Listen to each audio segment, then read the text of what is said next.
Kiongozi wa Korea Kaskazini Kim Jong-un ameibua mjadala mkubwa kimataifa baada ya kuwasifu wazi wanajeshi wa nchi yake wanaodaiwa kujitoa muhanga kwa kujilipua wakati wakipigana bega kwa bega na majeshi ya Urusi katika vita dhidi ya Ukraine. Kauli hiyo iliyotolewa katika hotuba rasmi ya Pyongyang imechukuliwa kama uthibitisho wa sera ambayo kwa muda mrefu imekuwa ikishukiwa kuwepo ndani ya jeshi la Korea Kaskazini, sera kuhimiza wanajeshi kufa badala ya kukamatwa na adui. Katika hotuba hiyo, Kim aliyotukuza wanajeshi hao kama mashujaa wa kweli waliolinda heshima ya taifa lao kwa gharama ya maisha yao. Alisisitiza kuwa vitendo vyao vya kujitoa muhanga bila kusita vinaonyesha kiwango cha juu cha uaminifu na utiifu kwa taifa na uongozi wake. Kwa mujibu wa vyombo vya habari vya serikali ya Korea Kaskazini, hasa KCNA, viongozi wa juu wa Urusi walihudhuria hafla hiyo, akiwemo waziri wa ulinzi na spika wa bunge, jambo linaloashiria kuimarika kwa ushirikiano wa kijeshi kati ya mataifa hayo mawili.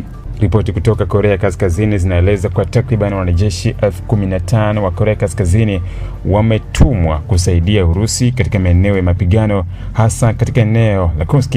Inakadiriwa kuwa zaidi ya wanajeshi 6,000 wamepoteza maisha hadi sasa, ingawa takwimu hizo hazijathibitishwa rasmi na serikali ya Pyongyang wala Moscow.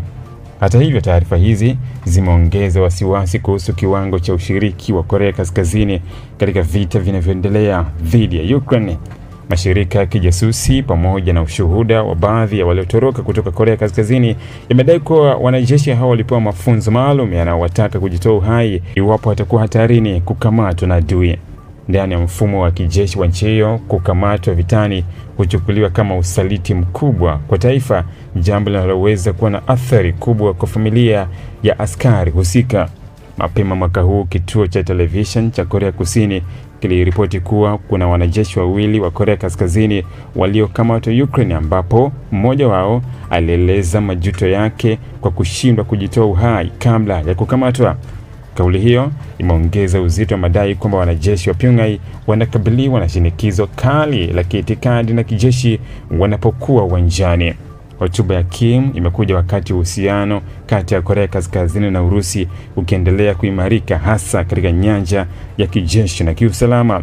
Wachambuzi wa siasa za kimataifa wanaona kuwa hatua hiyo ni ishara ya muungano unaozidi kuimarika dhidi ya mataifa ya Magharibi, huku pia ikibua maswali mazito kuhusu haki za binadamu, matumizi ya wanajeshi katika mazingira yenye hatari kubwa bila ridhaa kamili. Kwa ujumla, kauli ya Kim Jong-un imeweka wazi falsafa ya kipekee ya kijeshi inayotawala Korea Kaskazini, falsafa inayotanguliza utii kamili kwa taifa kuliko hata uhai wa mwanajeshi mwenyewe, na imeongeza presha ya kimataifa kwa mataifa yanayohusika katika vita hiyo kutoa wazi zaidi kuhusu ushiriki wao na gharama halisi ya binadamu ya mzozo huo.